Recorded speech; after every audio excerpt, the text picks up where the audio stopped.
welcome you to the Urban League's building, just built under a year ago with the assistance of the community. This is the Economic Development Building. As you know, the university and the community works very closely together on many projects. And I thought, how fitting would it be to actually have a welcome reception for our new women's basketball coach here in the community on the south side at the Urban League.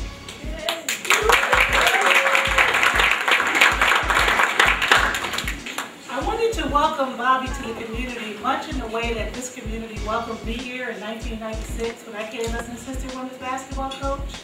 One of the first people I met when I arrived was Malele Casa-Anana. It was at my first Juneteenth festival. Malele walked up to me and said, "Who are you?" I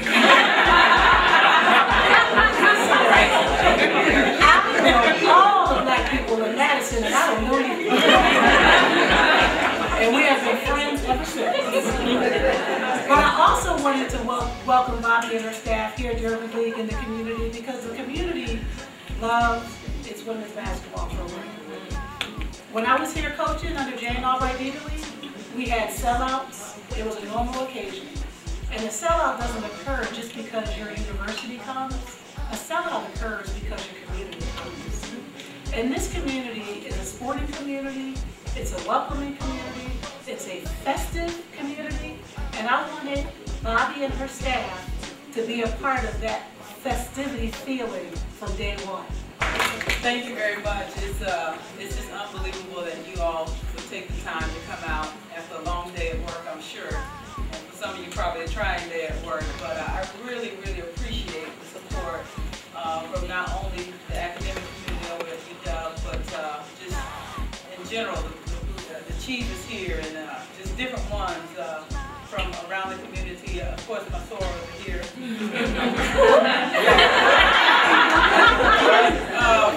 So it's just, but again, everybody, we have so much support and I've been very well received from the moment I got here. And you don't get that everywhere. You read my bio, you see I've been everywhere. And big and small, and you just don't get the type of reception that I felt here as a first-time head coach. It's not always easy when you're a newbie to come into a situation, but it's very helpful and very supportive for what I have to do as the head coach here and be the face of the program, so to speak, to have your support, not only just here today, but also going forward in the future, coming to the games, and whatever we can do as well, my staff and myself, the girls. I know it's important because we're not going, you know, I'm going to keep it real. You guys know I'm going to keep it real. It's important for them to see my face as a black woman. I think the kids, sometimes they don't see that. And so, you know, we want to support all the kids, but I think that's especially important for what, you know, who I am. I can't escape the fact that this is my face. So, with that being said, I want to thank you, the Urban League. I want to thank you for allowing us to use your beautiful building here today, and also just for you all to come out, especially when the weather's not always cooperating. We're finding that out. Reasons why we were very anxious to talk with you is that people in positions like you are such, and I know there are a lot of people who don't like to be called role models, but you do. I don't mind. And you know what? You do give out, you know, that positive message. So what I'd like to start out with is talking just a little bit about your background and where you grew up and what helped you come to the decision to be a coach. Well, I grew up in Savannah, Georgia, and all my grandparents and family are from Savannah. And about the 5th grade, we moved to Atlanta, which is really Decatur, but the suburbs of Atlanta. And that's where I really got into basketball. My dad got us, my sister and I, into basketball. And I really didn't start playing until later. A lot of kids start now, you know, when they're really, really young. I didn't think that was a bad thing. It's probably a good thing because I didn't get burnt out and tired of playing. So I started when I was 12. And I didn't know I was good at it until I tried it. And but I tried a lot of things as a child. I was allowed to do a lot of things sports-wise. I played softball and tennis, and I played instruments, the piano and the flute and the saxophone, and all kinds of things, amongst others that kids do when they're young. So I got to dabble in a lot, and I think that was great for me as a kid because I'm interested in a lot of things. But basketball obviously piqued my interest the most, and went on to play in high school and in college at Stanford University in California. And then right after school, I went to coaching. So it wasn't like I needed to do all these other things and then figure out I wanted to coach. I pretty much in college figured I wanted to be a coach. So playing at that level, we won a championship my freshman year, and then went to some Final Fours subsequent to that. It was just playing at that level and experiencing the kind of atmosphere that college women's basketball produces. It just made me want to be a coach that much more. I wanted to play, but I had injuries, so I couldn't play. So the next best thing to playing is coaching. Recruiting is the lifeblood of any program. If you don't have the players that can actually execute what, in our minds, coaches, is things we would like to do on the floor, then it's not going to be conducive to a winning environment. Not that kids don't want to do it, it's just some are more talented than others. And the hardest thing is for parents to realize that. Yes. That their child may not be as good as they think. So when people ask me what has changed in the 20 years or so since you've been playing, I was like, the parents. The parents are sometimes, not all in all cases, very unrealistic about their child's ability. And everybody wants their kid to be the top player and whatnot, but that's not always the case. You got to be realistic about their abilities. But in recruiting, we do look for kids that, the first thing we really look at is the academics, to be honest with you.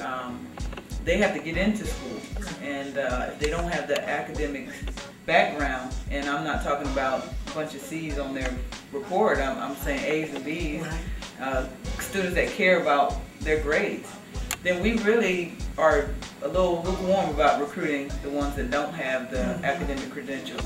But once you realize that they have those and they are a good player, you look at what is graduating from the program. You know, you don't need every position every year. Kids that graduate, you replace those. You always need post players because they are few and far between the big girls that can really get out there and get it done in the paint. But as far as recruiting goes, we do look at the academics first, and then obviously looking at the skill level and the desire, the passion to play the game. It's a hard game to play, but it can be fun if you are really passionate about it. Team is, we have 12 players. One is a walk-on player, but we don't even look at her that way. She's part of the team. But we do have 3 seniors that are going to lead us. Anya Covington, Ashley Thomas, and Jay Davis. And you always look for your seniors and your upper class ladies, I should say, to do the things that we can't always do as coaches, and we're not always in the locker room. So you really depend on them to make sure everybody is ready to go, and when they step out of the locker room into the practice court, that they're focused in on what we have to accomplish for that day. But we do have a younger group as far as playing time, actual playing time on the floor. The last team from last year lost 3 starters. We lost 3 starters from last year. So a lot of these kids have not played a lot in the games, in the actual games.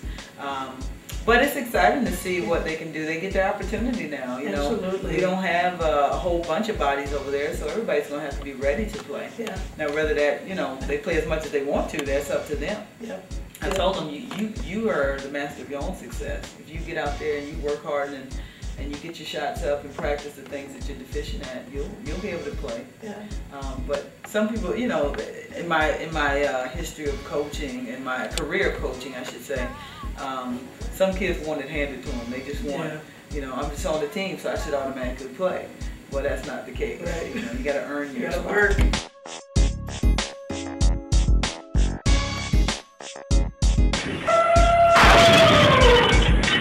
Now hold us up, don't let us fall down, cause I wrote this song for the girls shaking up in the club, and for the hustlers on the corners and them ballers on dubs, everyone who thinks they're too far from this love. This is your night, because because he's right here. I wrote this song for the lives that were taken too soon, for the brothers locked up, roses that never bloom, for butterflies that'll never get to leave the cocoon. This is your night here because he's right here. Shorty wanna be a thug. They said I wouldn't get hooked after the first hit.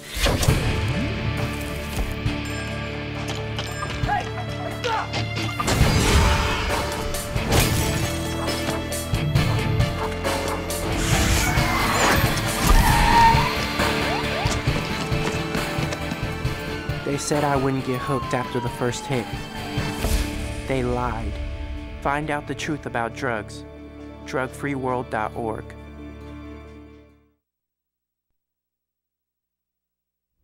They said one hit wouldn't hurt.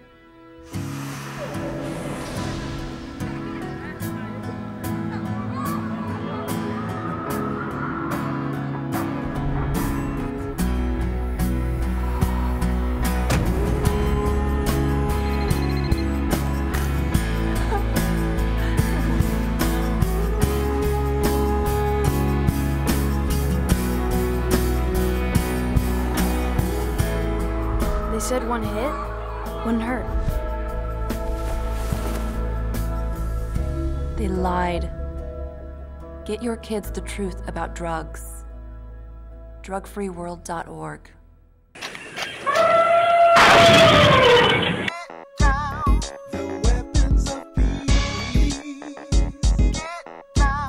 Wisconsin leads the nation in underage drinking. 34.5% of Wisconsin teens have used alcohol. That's nearly 2 out of 5. Where do they get it? Friends? Fake IDs? Or is it accessible in your home? If you have alcohol in your home, lock it up. When it comes to our youth, their safety comes first. So lock it up. Lock it up. Drug dealers are not the only suppliers of drugs to our youth. In Wisconsin, 5% of kids 12 to 18 used painkillers for non-medicinal purposes. For 18 to 25-year-olds, the rate is 12%. Clean out your unused prescriptions and over-the-counter drugs and lock your medicine cabinet. When it comes to youth, their safety comes first.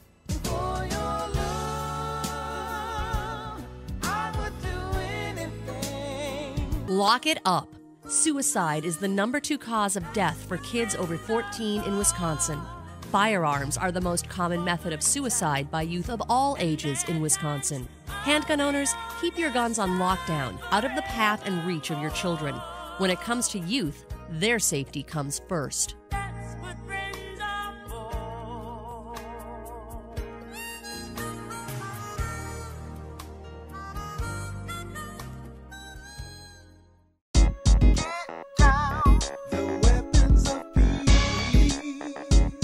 They said if I got drunk, I'd be one of the guys.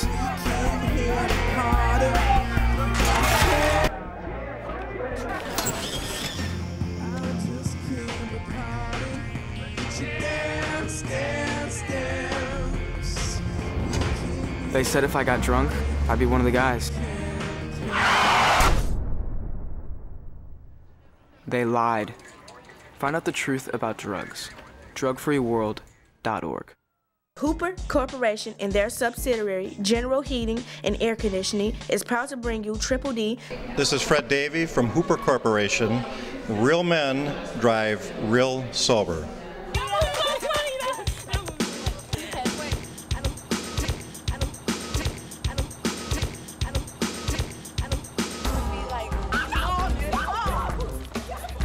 Oh my gosh, we don't want any of that.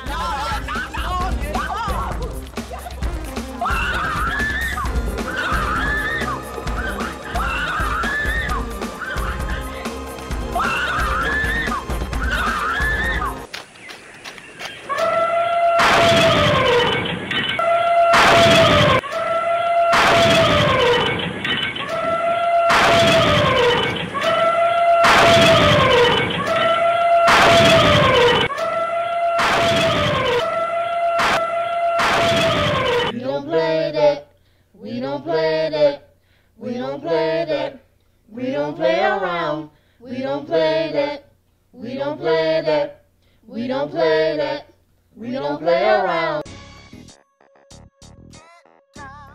Bobby Kelsey, head coach of Wisconsin women's basketball. To the young people that are watching the show this morning, I just want to impart on you the importance of making good decisions. I think a lot of times young people get caught in following the crowd and doing things that they know they should not. And it takes courage and a lot of fortitude to make the right decision and not follow the crowd, even though that might be the popular thing to do. It's not always the best thing to do. So if you're in the situation where you have to choose between making a decision that may not be productive for you, choose the right decision, do the right thing, and in the long run, you'll find that those decisions add up, and you'll be very successful in your life and not have to battle from making negative decisions back from that to get back on the positive road. So I would say the biggest thing is making great decisions in your life and taking the high road sometimes and not the most popular thing to do amongst your friends.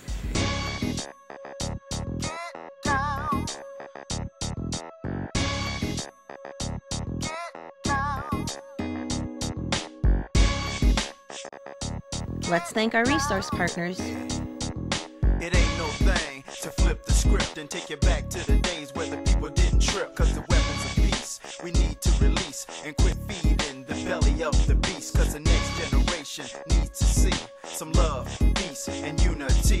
I look out my window and it just ain't there. We need to lead by example, show somebody cares. The big ballers, the shot callers. We still say also congratulations to Club TNT on a very successful run and a continued success with your program and what you're doing for this Madison community, the young people, and also the athletic programs around here at UW-Madison. We really appreciate all that you do, and it does not go unnoticed. And if it's any time we can help you in any way, please do not hesitate to call upon us. Now drop it on. Now you can snap your fingers, still stomp your feet, and you can say, oh no, to these crazy streets, cause we love to party, and that's okay, cause Club TNT is on every Saturday. So invite your neighbors and your next of kin, and we gon' show the whole world if you just pitch in. We can change the future at the drop of a dime, and we can change the world if we use our minds, and we can change some things from bad to good, and you can start right in your own hood. And you don't really need to sleep on this, cause if you take too long, you just might miss it. Get it?